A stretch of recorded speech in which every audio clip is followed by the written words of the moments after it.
Oh, okay. So, good morning. My Good name is morning. Joan Jack, and this is Brave Indigenous Conversations. And our guest this morning is Sheila North. But before we begin, I'm going to start with the piece of writing I found shortly after starting the podcast, and I just love it. It's called "An Invitation to a Brave Space." Together, we will create brave space because there is no such thing as safe space. We exist in the real world. We all carry scars, and we have all caused wounds. In this space, we seek to turn down the volume of the outside world. We amplify voices that fight to be heard elsewhere. We call each other to more truth and love. We have the right to start somewhere and continue to grow. We have the responsibility to examine what we think we know. We will not be perfect. It will not always be what we wish it to be, but it will be our brave space together. And we will work on it side by side. That was written by a woman, a Black woman, Mickey Scott B. Jones. And I just love it. All right. So, like Mhm. I said, we have Sheila North with us this morning, which is amazing because I think you're amazing. So, if you could introduce yourself, that would be great, Sheila. Okay, Danzig, Akinaw, Gratamiskatino, Sheila North, the Singasan, Bonbonibi, Cree Nation, Dinoste. Hi, my name is Sheila North from the Bonbonibi Cree Nation. Good to be with you, Joan, and all of your guests and all your amazing aunties and kukums from around the world. I am a kukum, and I'm a mom, and I come from a big family in Bonbonibi and Cross Lake in northern Manitoba. I'm a former journalist, former Grand Chief, and now I'm working at the International Commission on Missing Persons out of the Netherlands. And I'm very happy to be here. I'm so thrilled that you've made the time to be with us because I know, like most people, everybody doesn't matter whether you're on income assistance or you're on an international committee. Everyone's busy. There's very few people that don't, that aren't busy. So I appreciate you making the time. Um, you talked about being a journalist, the Grand Chief, and then where you're at now. It would be really, I'm genuinely interested in hearing, you talk about each of those things. Like, where were you a journalist? I was a journalist most of the time at CBC here in Manitoba, Winnipeg. I spent 7 years the first time there, and then I left to go work at AMC as a communications person for Grand Chief Derek Nepanak at the time. And that's where we met Joan during my time there. And then we got so effective at what we were doing, advocating for our communities, that we got funding chopped. 80%, 80% of the funding got chopped. So I had to go back into the field, which I loved anyway. So I went to CTV for about 18 months, close to 2 years.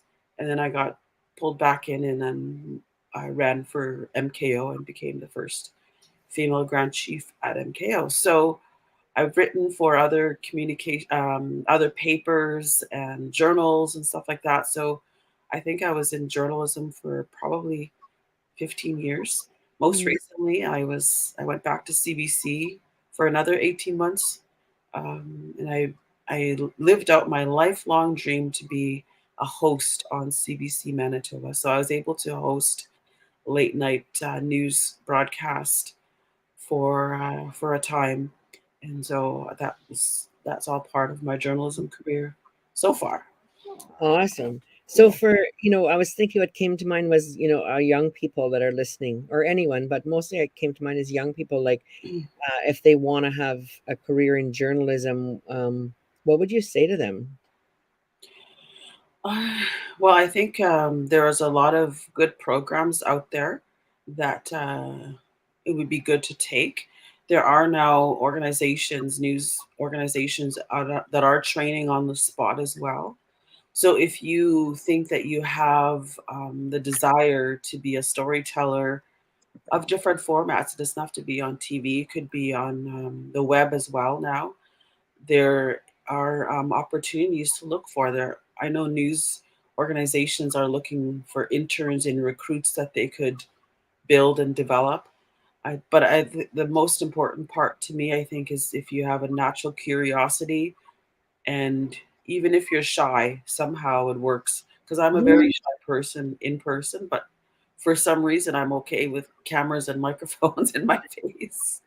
I think it's creator's sense of humor, because Mm. in certain situations. But I remember the first time that I was on radio, feeling very nervous and very shaky, and wasn't sure if I wanted to do this after dreaming about it all my life and then getting into it. Mm. And I prayed and I said, God, you need to help me if this is what you want me to do. And I don't remember ever being nervous in front of a camera or microphone after that Wow. moment. So it has to be also very much a passion, I think. Mm. There are many different ways to jump into it, but if you do have that passion, there'll be room for you there. Hmm. And so what was the hardest thing, or like some of the best things or the hardest things about being an Indigenous journalist? Some of the hardest at the beginning for me when I entered in was in 2005. Our Especially our women and girls that were victims of MMIW, for example. We were in the media still calling them prostitutes, street workers, living alternative lifestyle, that kind of a description. And we would use police mugshots. And it was during that time I started to see families starting to push back and say, no, if you're going to tell my story, you're going to give her name, tell her people that she was loved, that she was an auntie, she was a sister, and you're going to use this picture. So they started making their own, you know, their own guidelines on how they wanted their loved ones to be portrayed. So at the beginning it was really weird and awkward to be in that space because I felt uncomfortable, but at the same time I didn't feel the authority or the power to challenge it at the time. So I Mhm. wasn't confident yet at that time, but I was there feeling awkward. But then when I really started paying attention to the stories that were being told, the organically I started asking questions of my bosses to say, are we going to allow this to be told about certain, aspects of the story? And a couple of times I marched into my old boss's office and I said, I'm embarrassed to work for you because you do this and that. I was a little bit Joe Jackie there a couple. Joan Jackie. That's funny. So it just sort of happened organically. So that was the good part. I started to see transformations in the media and public discussions. And then as the voices got stronger and stronger in the media, I saw in that 10 years, when I started 2005 to 2015, the issue of MMIW became a national election issue in 2015 because of the work that incredible women and activists and families did on the streets and in the media to raise awareness. And it forced the governments of that day that wanted to form government to answer whether or not there would be an inquiry called. And the Liberals won that time and made good on their promise to do that. And imperfect or perfect process or not, it still happened because of the incredible advocacy of our people and our women and girls mostly, and with their children in tow. So I feel like I was a witness to all of it. So that was the really cool part. Hmm. Cool. Hmm. If you would do it, geez, I've never really done a podcast. I feel like asking all kinds of maybe kind of reporty kind of questions. That's I'm okay. being a bit Sheila Northy here. So if you could do something different, like looking back, on your career as a journalist, like if you start again, what would be something you would do different? Well, I would definitely be quicker to take my place and to make space and to take space. Mm, Before, I didn't feel adequate and I didn't feel confident. mm, It toughened me up to be there though, because I had to be really brave to ask questions because it's not easy running up to a group of people and looking for a spokesperson and asking questions. You have to have a lot of gumption and even Mhm. a bit of you know leadership ability to be able to do that, is because it's not always easy, especially when you're looking at a very sad group or an angry group, or Mhm. different situations that you find. So I would definitely think I would try to get to a place where I felt more confident and more comfortable sooner. But even with our Indigenous people, sometimes one big mistake I remember making was there was a group of protesters from one of the northern communities about hydro. And so they were all coming down to Winnipeg. And so I went to meet them as one of the reporters. And there was a cookum sitting on a bench by herself among the groups taking a break. So I wanted to give her the opportunity to tell me and possibly use in the story of why she wanted to be there, why she traveled all the way there. But because of the timelines and the haste that you're in when you're a journalist in that situation, I asked her quickly, "What are you doing here?" And she kind of was taken back by that. And then she answered. And then when the microphone and the camera was off, she pulled my arm back and said, "You hurt me." She said, "You asked, why did you made me feel like what are you doing here? You don't belong here." Like that kind of questioning. And I did not intend to make her feel like that, but I reflected and I said, "Yes, I'm sorry. I didn't mean to say, what are you doing here? You don't belong here." But because of the way that I asked, and it wasn't our way, you know. Mhm. So we have to incorporate our way when we communicate with our people still. Yeah. And so she probably felt safe enough and wise enough, of course, to correct me, to say, "You don't talk to elders, especially like that. Even in that situation, you don't Yeah. just jump on them and say, 'What are you doing here?'" Yeah, that's always a hard one. I know even like with my personality, I'm so rambunctious, you know. My auntie told me a story one time that she said we were in a conversation, Auntie Jess and she was just quiet and I said, "What do you think? What do you think? Come on, what do you think?"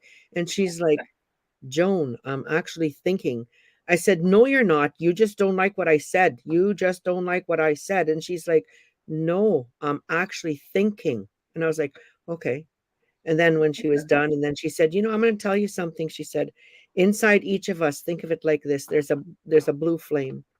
And she said, "We all have the ability and develop the ability to turn that flame up and Mhm, down, you know, depending on the situation and all of that.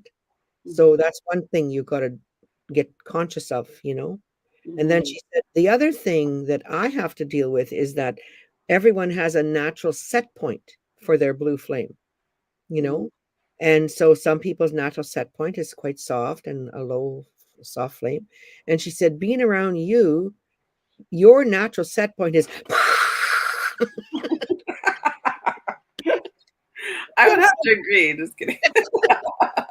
and that's just my natural set point, Yeah. which means that I have had to take special care in our cultural context, you Mm, know, to turn my flame way down. Like as a foster mother, with some of the natural parents of the children I fostered, I practically, for me, what it feels like is I practically have to turn my flame off in mm, order to create a space where they feel brave enough to say what's on their mind, eh? So I mm. totally get what you're saying, and I get reminded that I've got the wrong flame. It's getting Setting. Yeah, yeah, yeah, the wrong yeah, yeah. setting. It's getting better as I get older, but that was really a great But there story. are times where their high flame needs to be set, right? There are certain situations where that does come in handy. So Thank I you. appreciate people that have that That ability, like you natural, do. that natural burning torch. I asked my husband one time, "What's it like being married to me?" And he cried and he said, those not National Geographic movies? And I'm like, where is he going with this? And I said, yeah. And he said, in them you see those cougars or black cats or whatever creeping along, then all of a sudden they pounce. And he said, "That's what it's like being married to you. It's so exciting." He said, "I never know what you're gonna jump up and do next." So that's the other thing. Find somebody who appreciates your natural set point in terms of your flame. Yeah, Follow me for more marriage advice. yeah, yeah. So uh, then you became Grand Chief. Yes, yes, ma'am. That was, I mean, when I was asked to run as Grand Chief, I kind of actually laughed because I didn't see myself as that. And I remember exactly where I was on Broadway when I was asked that question, and I was with a camera guy, and I was in the middle of a workday, and I laughed, and I said, I can't talk about it right now. And then more people started calling me, and then I thought, oh, I guess this is a serious thing. So then I started talking to my family, my mom, my dad, my kids, my husband at the time, and they were, of course, supportive because that's who they are. And then, I was starting to get into the groove of the idea, I guess. Even though I still didn't feel confident, I still didn't feel adequate to be a grand chief. I'm like, I worked for a grand chief, but I don't think I can be one. But other people saw that I could, and I had I had to go up north a few times, and I had conversations there with other people. But it wasn't until I met this woman named Marilyn Wood. She's from she was from Garden Hill. She was a former counselor at the time, and when I met her, I asked her. I said I was being asked to run for MKO, and I kind of chuckled about it. Right, I was feeling a little shy or embarrassed about it, and then she said, "Well," she said, "don't think it's a compliment you're being asked. This is your responsibility." And she took that completely into a different realm for me and in my head. And it really kicked me in the butt to take Mm, it seriously. And it's not just a thing to discuss or to even think about. It was like a mm, job prospect. She mm, really kicked me in the butt. And I realized, yeah, okay, like, is it time for me to give back in some way from the mm, community that has given me, I felt so much, even though I was still, you know, just a mom with two kids, and I wasn't, I was a journalist and stuff like that. So I felt like I did have to give back. So from mm, there, we assembled a team, and we went to work like little badgers for 2 months and met as many people as we could, and had lots of conversations. And thankfully, my journalism career came in handy because I was able to articulate and to present ideas in mhm, short amount of times or long if I needed to. So I was mm, able to adjust the messaging because of what I learned in media. And being a strategist, I think when we were during Idle No More, I was able to learn or be taught to be a strategist in some way a bit at the time. mhm, So all of those skills made me, I guess, a good candidate because I also was able to speak on all kinds of issues because as a journalist, you have to think about multiple issues all the time. So I was able to learn on the job about our communities and what our communities need and what our communities are saying, uh, what they don't want. So I was able to portray that to the mm, chiefs that I was talking accurately. to. And Mhm, it wasn't only the chiefs that I had to talk to. MKO election include both the chief and council. So my voter base was 186 or something like that. mhm, So it was not just the chiefs. Like AMC only gives the chiefs the votes, mhm, but MKO gives both the council and the chiefs. So it was a big group of people that I had to try and talk mm, to. mhm. It was just- So for those listening outside of from that aren't from Manitoba or maybe even in Manitoba, AMC stands for Assembly of Manitoba Chiefs, and MKO is Manitoba Kiwetinokumakanaak, and Mhm. that's the northern because our province is divided politically into there's a provincial um, non-government organization advocacy. That's the Assembly of Manitoba Chiefs, and there's MKO, and then there's the Southern Chiefs organization. So you became the Grand Chief of how many are there in the north? Well, 30, there was 31 at the time, 31 at the time. Yeah. but Yeah. now without Island Lake, there's four less. So I think there's 26 or something like the Yeah, way. yeah, yeah. Mhm. So I remember a couple of things I want to touch on there. I remember when you were running, because my judgment or my perception of the Northern Chiefs is that they're never gonna elect a woman. Like hell's gonna freeze over before they elect. I actually heard that from other people. Like, hell no, not gonna happen. Like, oh well, good. I'm really proud of you, Sheila. I'm glad you're giving that a go. You got my Mhm, support, but good luck with that. Why do mhm. you think a group of male chiefs, primarily, I mean, there are some women, you know, um, thinking of the woman from Fox Lake, I can't remember her name. I can see her. Beck, Oh, you mean Betty? Betsy Betty, Kennedy? Betsy Betsy Kennedy. Like was one. there are some long-standing female chiefs in the north, and then there are the odd time there'll be a female chief in the north, but primarily it's entirely. And you speak about this in your book. Mhm. I've read your book, and you speak a bit about it in your book about how this went for you. But why do you think you were successful? What made you successful as a woman and as Indigenous woman in the context of our politics, where, in my lived experience, misogyny is alive and well, and we are not treated well. We're not treated well as leaders. We're not treated well at the community level, and not by everybody, of course. I mean, heck, I'm married to the same guy 30 years. There's lots of men that can treat you well, in Indian country. But why did you win? How did you win? Well, I think a lot of it had to do with timing and who was also on the slate, right? Ah, So that was a big factor. Um, the people that I was in this on the slate with, one was being actively being ousted, I guess, is a good way to say it. Um, they lost confidence at the time of the Grand Chief, and the other two candidates had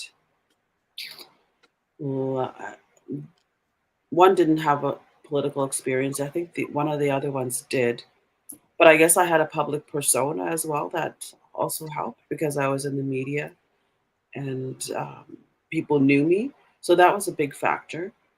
Um, and I think I was able to present the ideas and the topics in short ways that catering to people's attention spans and time that they had to assess the candidate. So hmm. I don't know. I guess it was a lot of it would be luck as well and timing, creators' timing.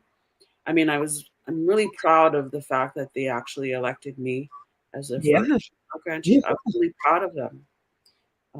But it didn't. It did take a lot of effort as well. Like, it was one of the other candidates was constantly reminding me that I was a woman and saying, "Oh, good for you! I'm just so cute that you're running."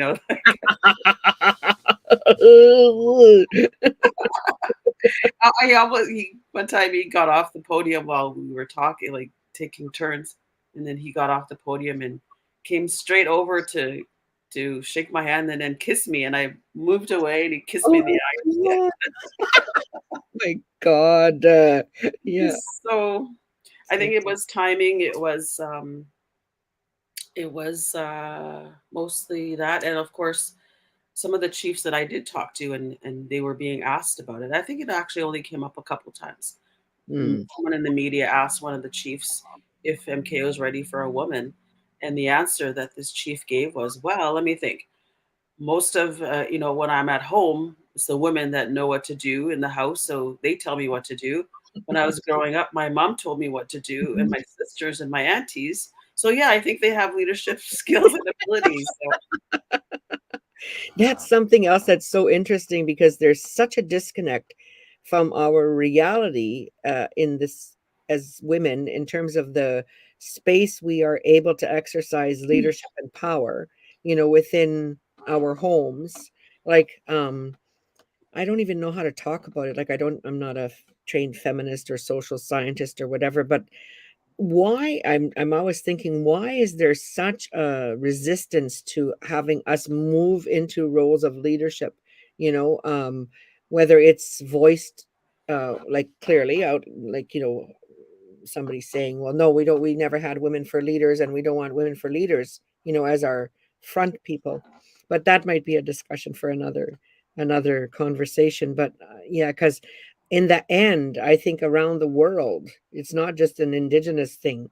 I think as women, and maybe that's too much of a generalization. In the circles I've moved in, ultimately, sayings like happy wife, happy life, Mhm. like uh, Mhm. for whatever reasons, we have power as women, and we have responsibility as women, that comes with that power. And if we are willing, I know in my own lived experience, when I'm willing in my own marriage or my own family to own that power and just say no, that's not that's not what's happening, everybody just gets in line, you know? Mhm. Or my mom, like if my mom, like, and it's as we age too, like the matriarchs in our families, as we age, if Cookham just gives you the witchy eye, you're like frozen stiff. It's like, Mhm. oh, she doesn't even have to say anything. Yeah. I don't know if you have an elderly woman in your family like that. They just give you the little eye and you're like, oh, okay. Yeah. Well, I'm starting to learn to do that to my little 3-year-old grandbaby. I'm like, Yeah, and then he knows. So it's, exactly. yeah, it comes naturally for sure. Yeah, so I, Um, I I wish for us to move to a day when we talk about those things and um, address what is our role as in leadership as Indigenous women in this century, like in the present time.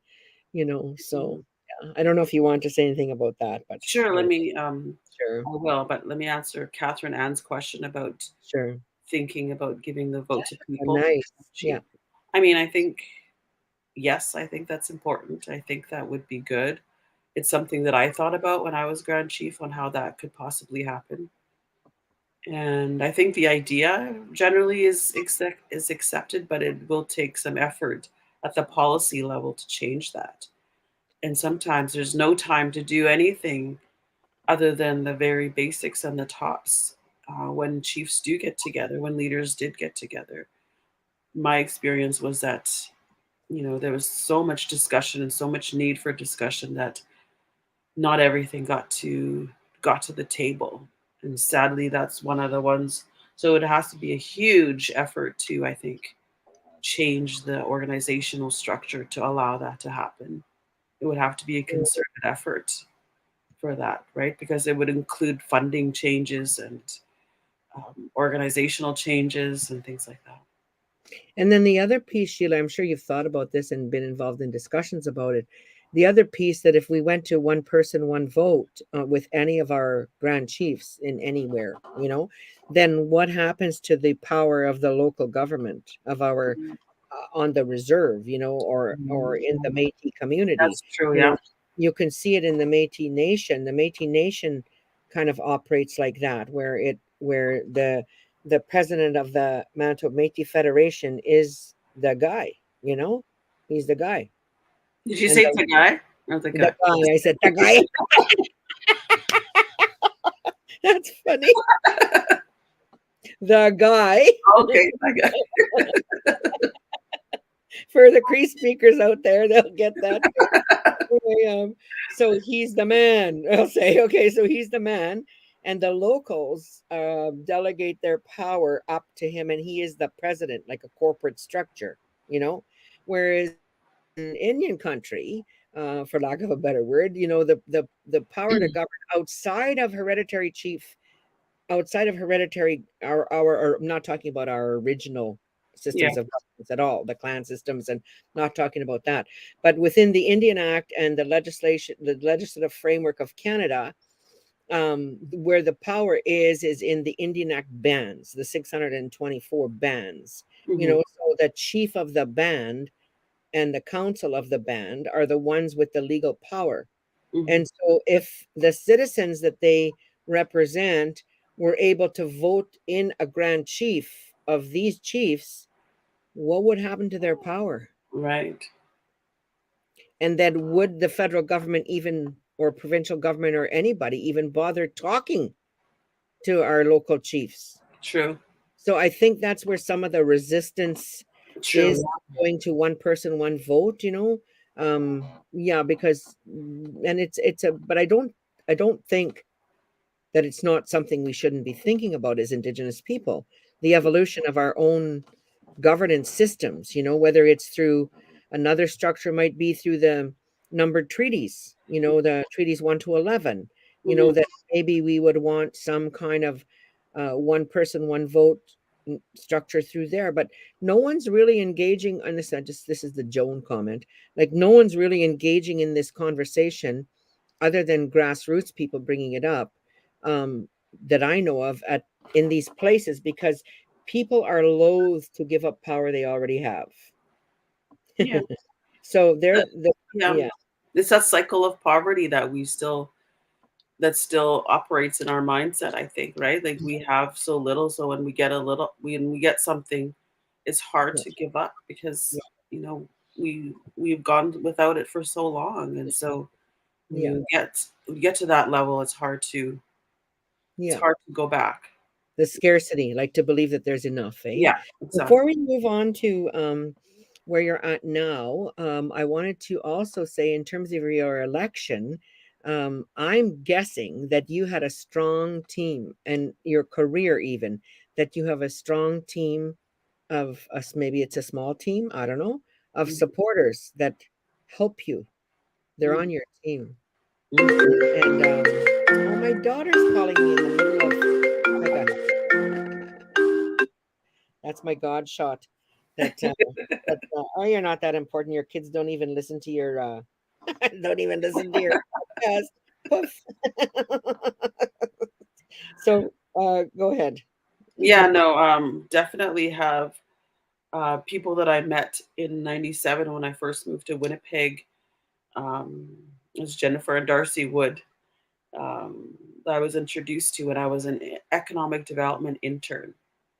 And at the time, when I was working for a community future organization, I was introduced to Jennifer and Darcy when Jennifer was in the middle of beginning to be the campaign one of the campaign managers for Phil Fontaine at the time in '97. So she was recruiting volunteers at the time. And so I was on the same floor as their campaign office. And so I was introduced to them because they were friends with my old boss at the time.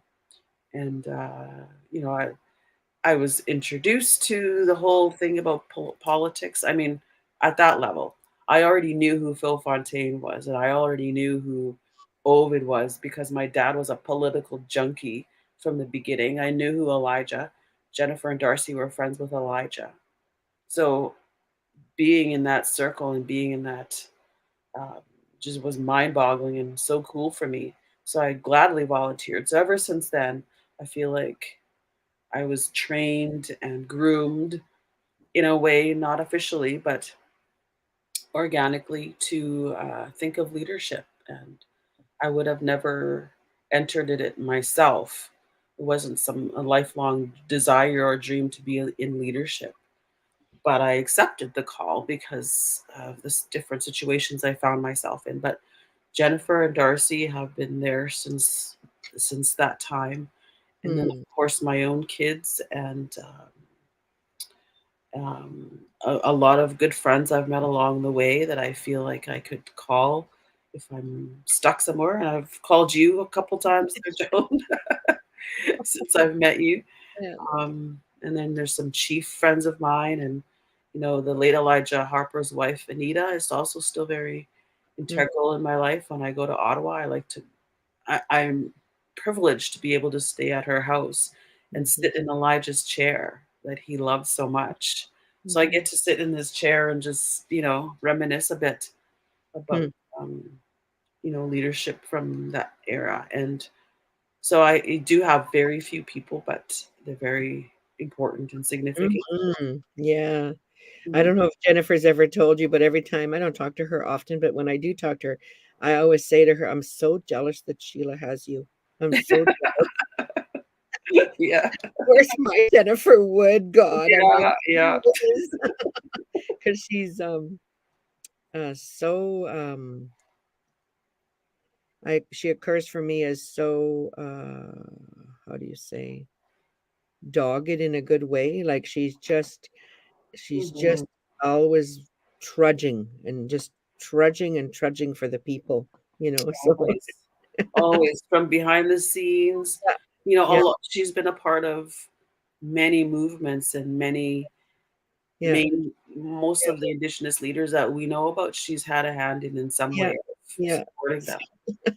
So I'm yeah. lucky and blessed Very to. lucky, yeah. Yeah. Awesome. So I'm super excited to hear what you're doing now. Yeah, like what are you up to now? Tell us how you got there. Like there's always a story, the connections, like yeah, Right. yeah. So I was at CBC until, I guess August of last year. So almost a year ago. And then I got asked to again run for the second time for Assembly of Manitoba Chiefs um, election when Kathy Merritt got in, Grand Mhm, Chief Kathy Merritt mhm. got in. So I was one of the first ones off the ballot at the time. And now I don't even want to go into that scenario. A lot of things happened up into that and during that. But at the time, I had to resign completely from CBC Mm, to be able to run. So I gave up my lifelong dream that I worked my whole life to get um, to give up, to run. And I don't say that begrudgingly or even with any animosity of any kind, but I did give it up for that because I felt an obligation again to run and put my name in. And I don't regret it um, because I realize now, I'll just jump off the trail there for a second. I realize now that dream to be a journalist and that dream to be an anchor kept mhm, me alive many, many times. mm, Abusive relationships I was in great levels and depths of poverty that I was in. I dreamt about being an anchor, and that mm, dream made me keep going and motivated me and kept me alive, literally sometimes. yeah. So I appreciate that, and I look back at the dream that I had, and I think, dreams are meant to be achieved, but they're also just a ladder or a rope to keep you alive. So I'm grateful for the dream that I was given by Creator, and I appreciate it. But it also is not the end of the road. So Mm. beyond that, I was um, I was contacted by people from the International Commission on Missing Persons. See, my Cree accent tries to slip out here every once in a while. um, and they were looking for a Canadian or an Indigenous person to lead up the program, the work that ICMP was tasked to do in Can Canada. you can you tell us a bit about ICMP? Yeah. I'd never heard of it. I don't even know what they do or where. Yeah. Yeah, yeah. So the International Commission on Missing Persons is a treaty-based organization, and it's based in the Netherlands, The Hague, specifically The Hague, where all the international courts are, right? So Mhm, they are based in The Hague, and they do work all around the world. mm, And they've been in doing work in 40 countries. mm, Right now, they're in Ukraine, they're in Syria, they're in Mexico, they're in Bosnia. So what they do is they work on a treaty basis with a state or a government to work with communities and organizations on going to search for unmarked graves and then also help identify them through DNA processing through a lab that they have. And they're the only organization in the world dedicated to missing persons. So mhm, this is what they do all mhm, the time at ICMP, and they had one stint in Canada officially when the La Mégantic train derailment happened and that big explosion 10 years ago in mhm, Quebec, the train mhm. explosion. So Canada brought them in to help with the DNA identification of the victims. So Oh, they're able to do that. And and here and there, RCMP and other organizations have contacted ICMP for really hard cold cases of identification. Okay. So they do DNA matching and lab work to identify the remains of people in disaster zones, um, migration issues, or even um, organized crime issues like in Mexico, um, and disasters. Like so, they are called in to help find people in unmarked graves, and they look at it as a form of justice for the dead and a form of peace for the families to Mhm. have some resolution to losing their loved ones. And they, when I was there in The Hague doing some training, I learned about one family which resonated with me. This one woman from Bosnia, she, her son was part of this explosion that happened. I think it was during war, and she, for 20 years, her and her colleagues and her friends and family, her neighbors, all gave DNA samples because they wanted their loved ones identified. But she Oh, waited out and held out for 20 years, not wanting to provide her DNA because she was in denial that her son was gone. oh, And so she didn't want to give it up. So after 20 years, she finally said, okay. So she gave her DNA, and there was a match right mm, away. So it just confirmed to her what she was trying to avoid for 20 years. So mm, I felt for her because I can't imagine what it's like having to admit that in your mind that your loved one is gone, they're not coming back. mm. So this is the kind of work that they do. And when the 2015 discoveries were made in Kamloops, um, there was many of us pundits at the time, including myself, on national TV saying we need international help to find out what happened. And we can't just solely rely on federal government and the RCMP to do the work in identifying unmarked graves. And so Cross Lake, the Michigamak Cree Nation, was one of the communities that reached out to their local MP to see if they can find an international body. And so they did, and they found ICMP because of the work and reputation of ICMP. And so the engagement started happening with ICMP and Canada, CERDAC specifically. And two What years, is Surdax? sorry, What is Surdax? CERNAC is, oh, what is the acronym? It's the ISC, it's the Indigenous Oh, Services Canada. they keep they keep Crown changing their Indigenous. names. Yeah, Yeah, yeah, INAC basically. yeah. Indian Affairs. Yeah. So they Oh, started working out an arrangement, a technical arrangement for ICMP to come to Canada to do some cross, you know, a learning process where ICMP would learn from Indigenous communities, but also we would share knowledge of what's been done around the world in terms of searching unmarked graves and identifying mhm, remains. So our original task, initial task, was to come to Canada and meet experts first of all to give us the lay of the land of what we should expect. Forensic anthropologists, archaeologists, government officials, stuff like that, and then also leadership at our level, our elders and our leaders and knowledge keepers to learn from them.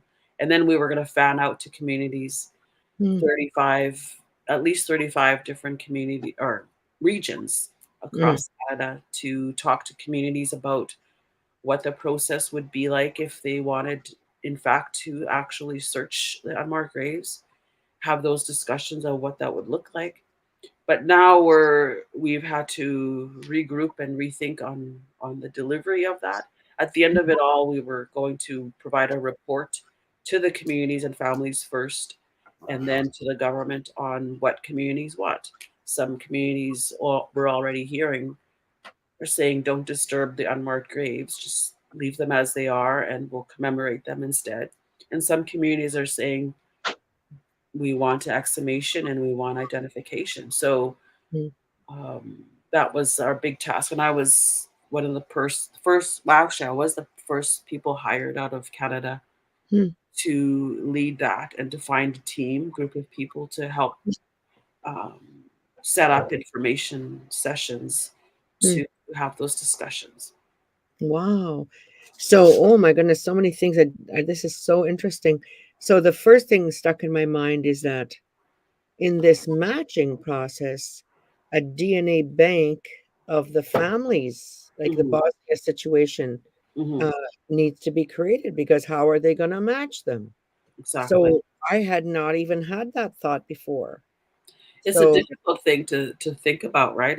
And it would be very sensitive to have yeah, those conversations. Can you imagine going to Barron's River and saying, "Everyone sign up. We're gonna," it hurts to even think about, but it's also a necessary thing yeah. that happens around the world. And then I've raised at least one daughter who's like almost a conspiracy theorist. I don't know how that Yeah, happened. It wasn't my fault. I don't know.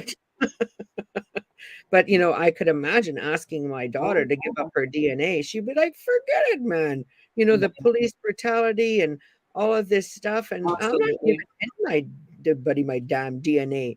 And Mhm. so, yeah, like how would this?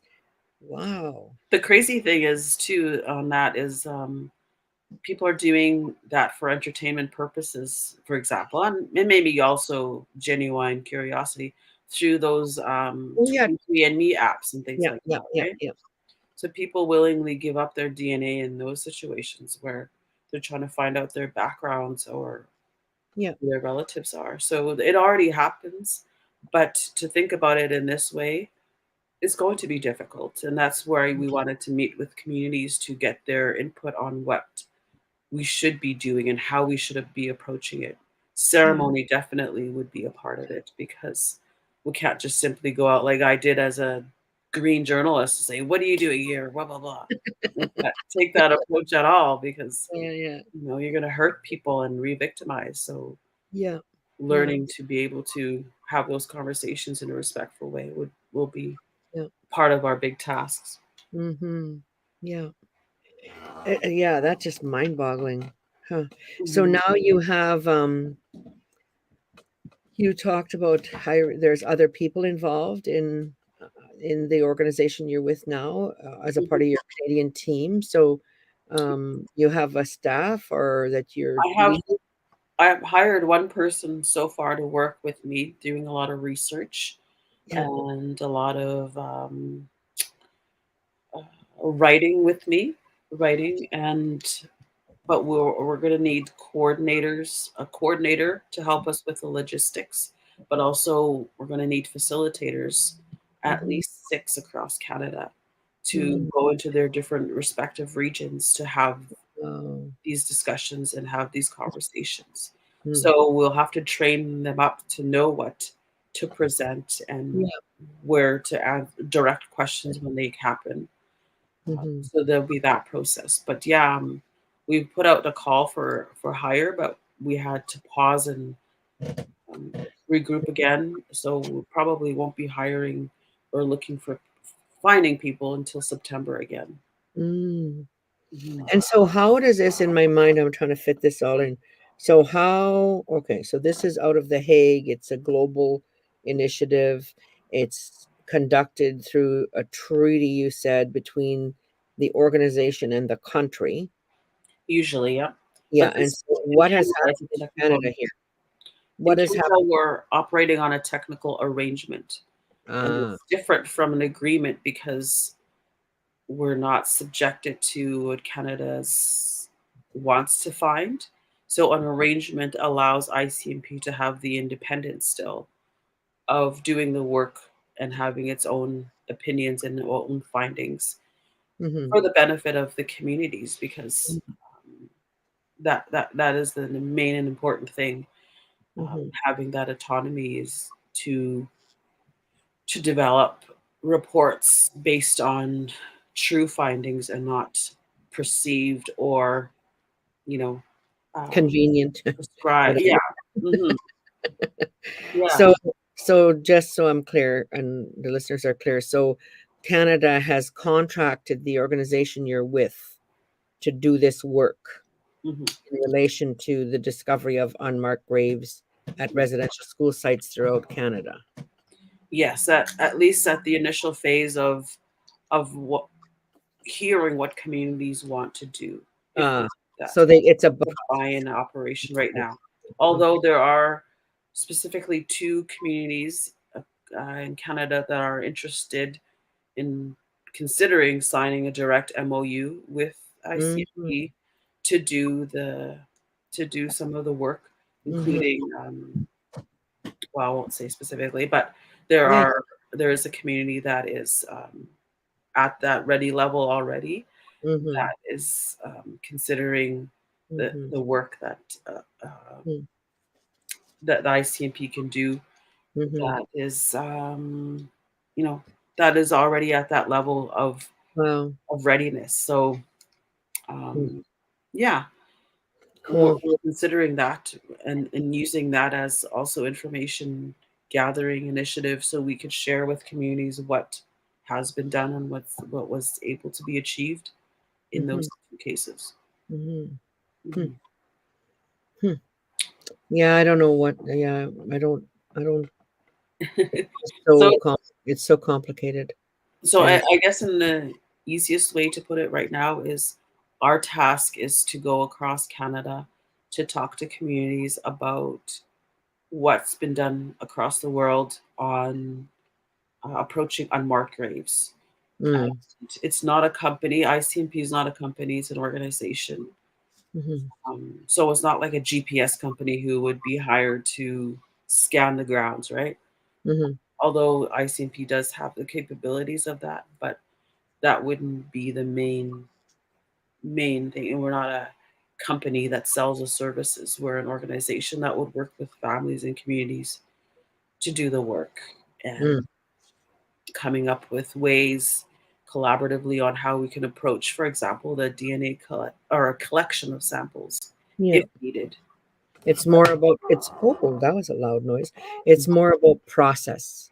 Yes. It's Yeah. more about process. And Yeah. I see it at a more at the level of relationship. Exactly. Okay. And I'm glad that Canada saw that and responded to the call of the chiefs to have this because at least I think that they're thinking about what's possible is what they're thinking and how would what could be done. So Yeah. they're curious about what communities want if they want to do that at all.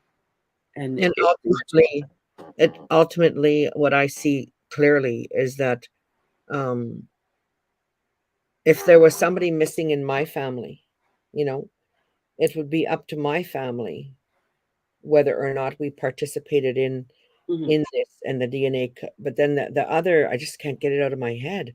The like in situations where the remains of our ancestors, of our loved ones, are not have not been buried in single.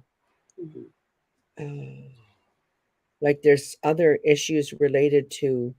You may have one family that does say yes, we want to identify our loved one, you know, and give them a proper funeral, for lack of a better words, you mhm, know, do our ceremony and put them away ourselves right, not the way it happened, because that's what we need for our healing.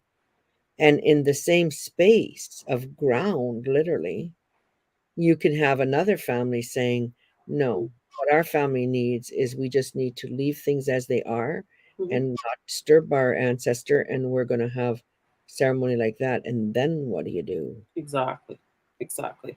And those are the conversations that we still have to have. And Wow.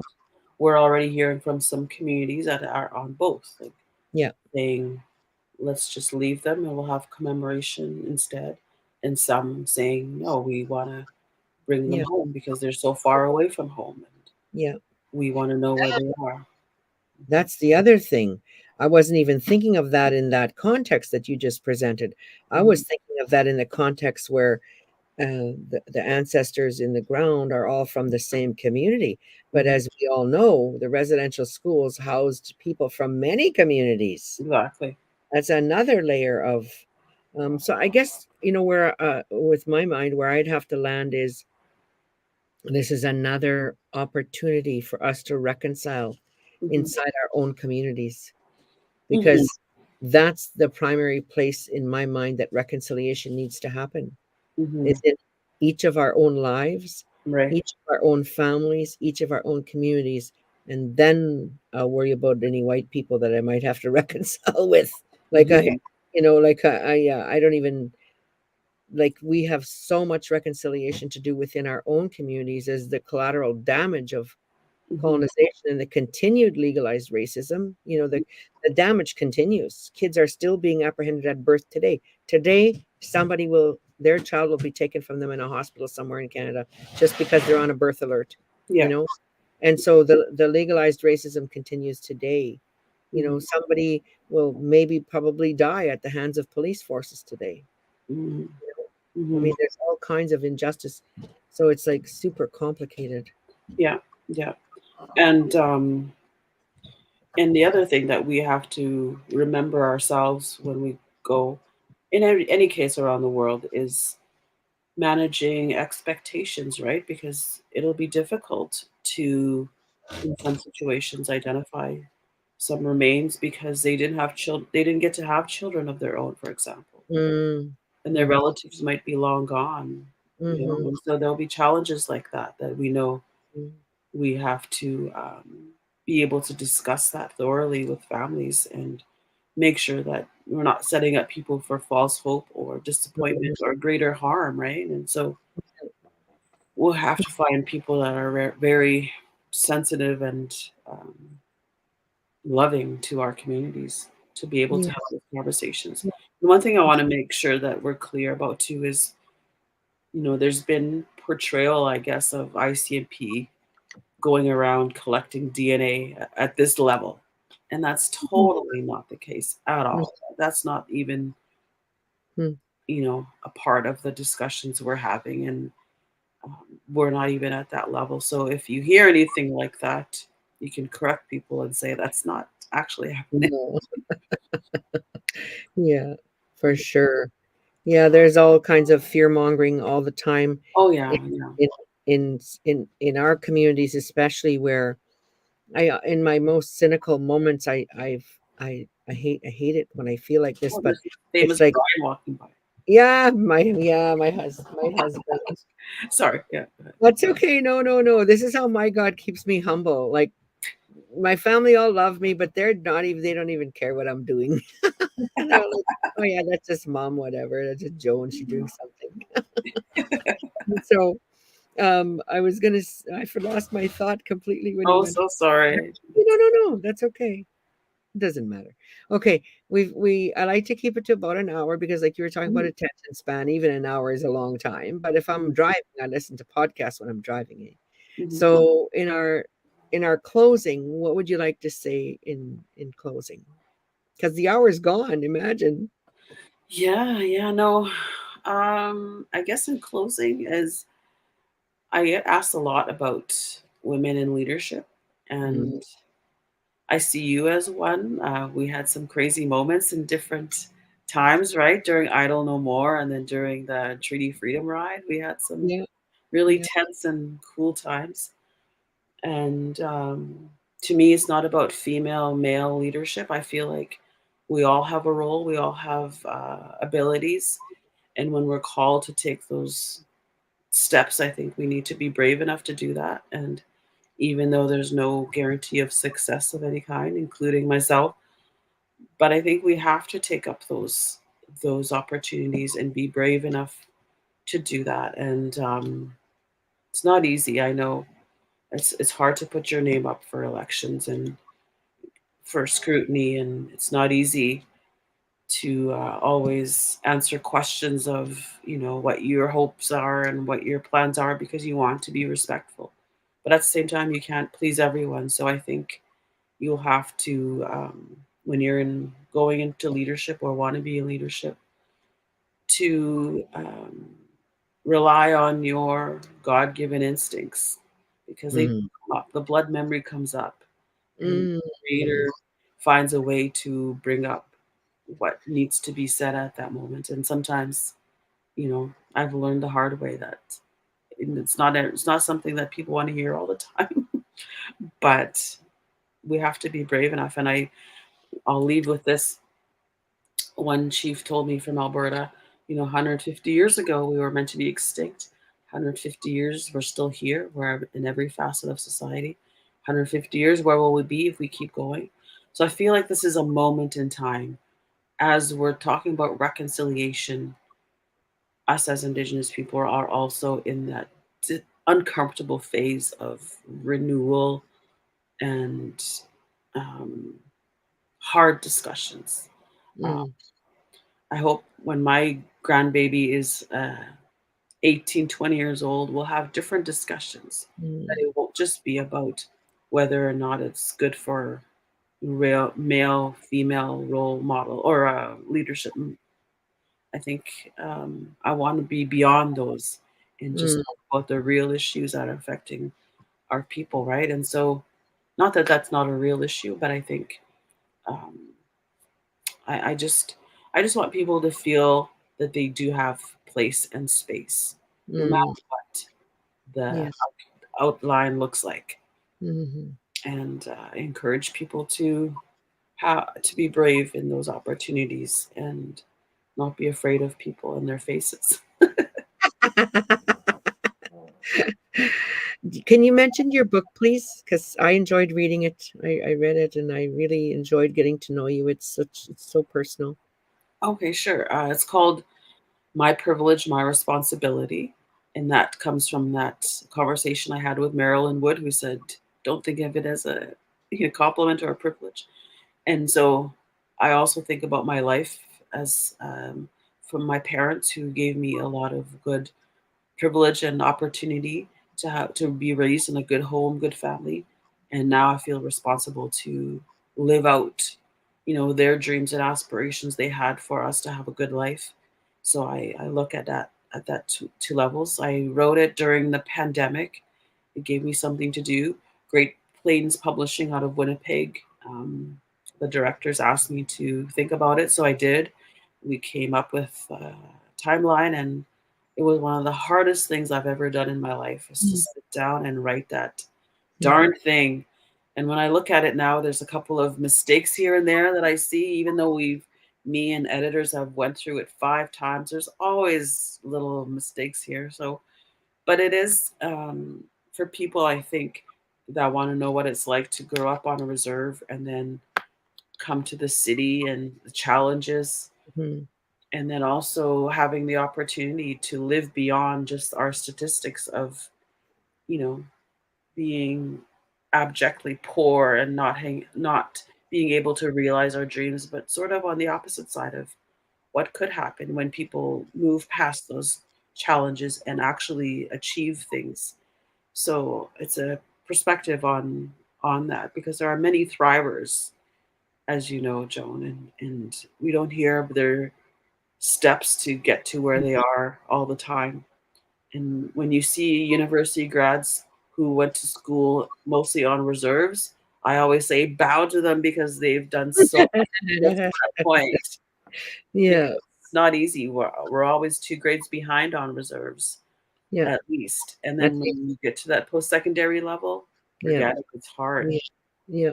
You actually meet someone like that, they're a unicorn. Yeah, I dream of a day when I'm not having conversations where I'm an anomaly, you know, Hmm. where the kind of woman I am is the norm for us as Hmm. Indigenous women, that Hmm. I be and do what I choose, and Hmm. that's who I am. Hmm. And I wish that to be our norm Yes. as human beings, who Yeah. happen to I express my humanity in terms of my gender as a woman. Yeah. Yeah. Okay, well, for me, I'm so thankful that you took the time to do this. Like, I know how extremely busy you are, and I can't get this memory out of my head, so I'm just going to share it. When we were on the Treaty Freedom ride, I hadn't ridden a bike in like, oh my God, 20 years. And I went and bought deceased Chief Debbie Chief's bike. She had a Honda Shadow, a 600 Honda Shadow, which I think was a magic motorcycle. It was just because I rode behind Chief Neepanak, who was riding a big Harley then. And that damn guy, he rides at 120, rain or shine. Like it's just like Yeah. 120. And then I always insisted, it annoys the men terribly, but I always insist on riding right behind him Yeah. because we have to represent balance in what Yeah. the world sees, you know. Yeah. There's a man, there's a woman, and and many times he said to me, "You lead to them." I'm like, "No, I don't want to. It's too hard. Forget it. You do it." And so, I'm always right behind him. And I think we were in Alberta somewhere. Not sure. It was sunny and hot that day. It's on my YouTube actually, I think. Yeah. Anyways, I came over the hill and my freaking throttle stuck. And Mm. I couldn't like it was so scary. Oh my God. And yeah, I'm not gonna talk about the whole thing now, but my memory of you is that I got off the bike and then Sheila comes running towards me. She's like, "What happened?" She's like, "I looked forward away." And I was like, "Oh my God, I just about died." And he's just like catching the story right there live, eh? I often think about that and how it's just a nice moment in our lives together and that Yeah. Yeah. documented. Yeah. Yeah. And then I was struggling. I love laughing. Almost I don't have not met an indigenous person who doesn't like laughing. And That's true. Me all- too. tons of inappropriate things other cultures would see inappropriate and we're like laughing. Yeah. Anyway, I also remember our oh, go ahead. during Yeah. Idle No More. Mhm. Remember on Go ahead. Langevin building Go when ahead. Tell it. we were there at one of the biggest moments of Idle No More, massive rally from the Delta to Parliament Hill, and I was working for ANC, so I was with Grand Chief Neepanek at the time. So we all marched, and then we got to the Langevin building, which was the Prime Minister's office. And Stephen Harper was the Prime Minister. And when we got there, Joan said, "All the women stay here."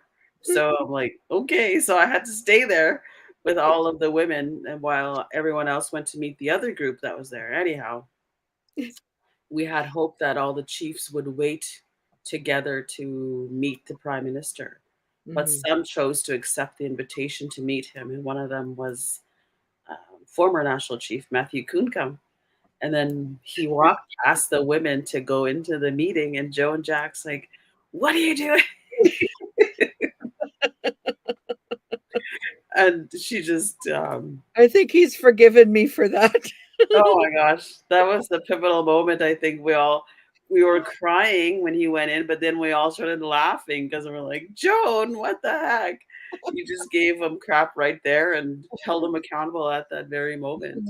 My But nose it is just was started to bleed. lots God, of emotions at the time. yeah. You were the brave one to call it out. And Wob Canoe videoed our next premier of Manitoba. See where my politics lie. Wob videoed that moment, and it's on YouTube. Yeah, Mhm. and so it's so crazy because he Wob jumped up on something, so he has the camera way high, his phone, and Yeah. Yeah, yeah, yeah. I saw that. Yeah. oh my God. Yeah, so I seem to have developed a nosebleed, so I think we're done. Okay. But Okay. one thing I wanted to say before I leave. So Brave Indigenous Conversations is all about the earrings, and for those of you watching on YouTube, I'm wearing Shiloh's earrings again. These are Jennifer Wood's daughter's art, and they're little moccasins. I just love them. Yeah. So Cute. I'm gonna end the video, and then you and I will say goodbye offline. Okay. So thank you so much. Thanks.